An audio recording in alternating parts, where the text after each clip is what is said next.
Jésus est parti au désert pour être tenté, pour remporter une grande victoire sur le diable. Entre parenthèses, c'est un bon signe que les évangiles ne trichent pas.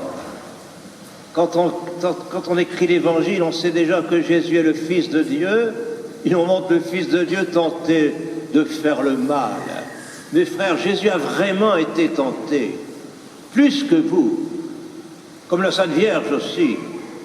Si Jésus a été tenté, a fortiori la Sainte Vierge. Et comme l'un et l'autre ne pouvaient pas pécher par gourmandise ou par méchanceté, par vanité, à cause de la perfection de leur âme, qui n'était pas touchée par péché originel, de quoi Jésus pouvait-il être tenté, mes frères? Bien, il suffit de lire l'Évangile. Une tentation qu'il a eue toute sa vie, jusqu'à la fin de sa vie, faire un grand miracle pour que tout le monde tombe à ses pieds. Ça a été le combat de Jésus en conseil trinitaire de toute éternité. Il avait été décidé que le Fils de Dieu viendrait sur terre sans en mettre plein la vue. Ce que c'était la tentation de Jésus à Nazareth. L'Évangile nous dit que Jésus ne put faire aucun miracle à cause de l'incrédulité des gens de Nazareth. Jamais dans l'histoire il n'y aura de ville ou de village préparé à l'évangélisation, comme la ville de Nazareth, le petit village de Nazareth. 30 ans de témoignages de vie de Marie, de Joseph, ça n'a rien donné. Parfois vous êtes étonné que dans votre famille, après un témoignage de vie que vous avez donné pendant des années, vos enfants n'arrivent plus à avoir la foi. Vous ressemblez beaucoup à Marie et Joseph. Ça a dû leur être difficile de voir que leur exemple n'avait servi à rien. Le seul village, dit l'Évangile, où Jésus ne put faire aucun miracle, c'est Nazareth. Donc forcément Jésus est... Oh, si je vais faire un miracle à Nazareth, j'aurai tous mes anciens camarades de synagogue à croire, et c'était défendu. Et Satan ne devait pas savoir que Jésus était le Fils de Dieu en personne, mais Satan se rendait bien compte qu'il avait toute la puissance messianique en lui. Profites-en! Tu veux réussir, multiplie les multiplications des pains. Et Jésus résiste à la tentation toute sa vie. Un quart d'heure avant d'être arrêté au jardin de Gethsémani le jeudi saint, il est encore tenté. C'est l'Évangile. Il dit à son père, « Père, j'ai pas envie de monter au calvaire. Je sais que c'est la volonté de Dieu, que c'est ta volonté, mais j'ai pas envie. Tu pourrais pas éloigner de moi cette coupe de souffrance. Non, mon enfant, c'est décidé de toute éternité. Le chemin du calvaire, il est pour toi. » Jésus prie, j'allais dire comme un pauvre diable, voyez, comme un mendiant, comme une créature. J'ai rappelé aux retraitants cette semaine, ce week-end, que Jésus, il est vrai Dieu et vrai homme. Il a une âme de créature. Il adore Dieu. Et il adore sa volonté. Et c'est la chose que personne d'entre nous n'arrive à bien faire. Ne jamais râler contre Dieu. Nous sommes tous tentés de blasphémer. Blasphémer, c'est pas faire des caricatures de Mohamed. Je pense que vous n'avez pas tellement envie de faire des caricatures de Mohamed. Mais vous êtes tous tentés de blasphémer, c'est-à-dire de dire, Seigneur, tu n'aurais pas dû permettre ce cancer. Tu n'aurais dû empêcher mon fils de divorcer. Tu aurais dû t'arranger pour que la bombe qui devait tuer Hitler en juillet 1944 explose bien. Si elle avait été déplacée de 15 cm, elle tuait Hitler. Mais elle n'a fait qu'abîmer ses tympans. Enfin, Seigneur, tu gouvernes le monde ou donc?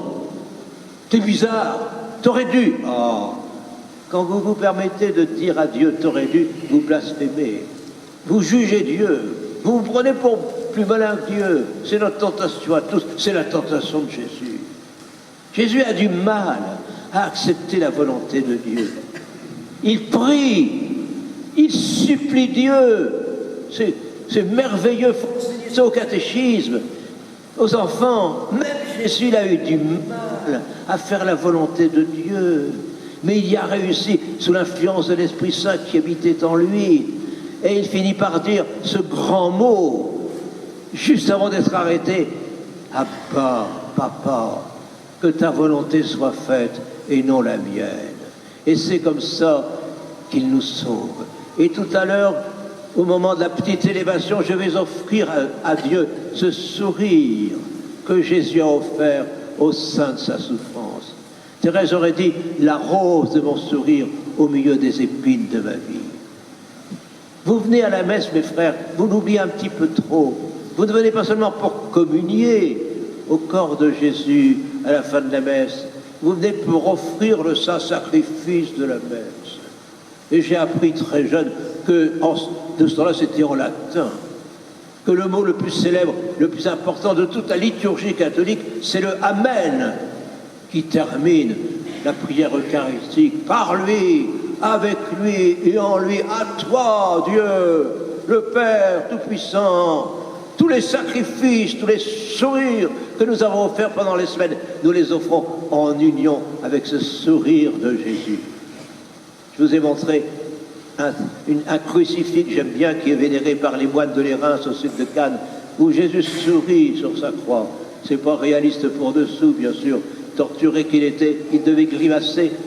Mais beaucoup d'artistes ont voulu mettre sur le visage de Jésus en croix ce sourire intérieur qu'il offre à Dieu malgré sa souffrance. Père, je ne comprends pas bien pourquoi il faut souffrir comme ça. Dans ma nature humaine, je trouve que c'est un petit peu exagéré, mais j'obéis. Il répare par son obéissance toutes nos désobéissances, dit saint Paul, voyez, parce que nous sommes tous tentés de désobéir. Les saints y réussissent non sans peine, à dire oui à Dieu. Vous voyez, Marthe Robin, qui est à l'origine des foyers de charité. Marthe Robin, la stigmatisée, elle a mis 4 ans à dire oui à Dieu. Elle sentait que le Seigneur lui donnait une vie de souffrance. Elle va se battre avec Dieu pendant 4 ans. Comme disent nos amis, ils l'ont eu difficile, ces Dieu. C'est pas facile, même pour Jésus. Il faut beaucoup enseigner ça si vous faites le catéchisme. Ne vous étonnez pas, chers enfants, que ça soit difficile d'obéir à Dieu. C'est impossible. Le prêtre vous le rappelle d'ailleurs avant de vous faire le réciter, le Notre Père, avant la communion, que unis dans le même esprit, nous pouvons dire que ta volonté soit faite. Donc si je vais dans un hôpital et puis que je rencontre un malade qui a beaucoup de mal à accepter son cancer ou les suites de son opération qui ne sont pas faciles, j'ai du mal à accepter la volonté de Dieu, j'ai du mal, oh mon cher ami, c'est difficile, non je dis c'est pas difficile, c'est impossible pour les chrétiens. On vous le rappelle tous les dimanches, c'est sous l'influence de l'Esprit Saint que nous pouvons dire, ça dépasse nos forces. Et c'est pourquoi la petite Thérèse, comme beaucoup d'autres saints, ont compris, Sainte Thérèse a compris comme les autres saints, qu'il faut être tout petit dans les mains de Jésus pour accepter des choses pareilles. Ça dépasse nos forces. Être un enfant devant Dieu, c'est dire, Seigneur, j'y arrive pas. L'enfant, il sait rien faire. Il sait pas marcher, il sait pas parler, il sait pas aimer. Il est porté par le plus grand, voyez. Et c'est pourquoi j'aime toutes ces images, comme le bon pasteur. Vous voyez, les premiers chrétiens, qu'est-ce qu'ils ont peint sur les murs de leurs catacombes?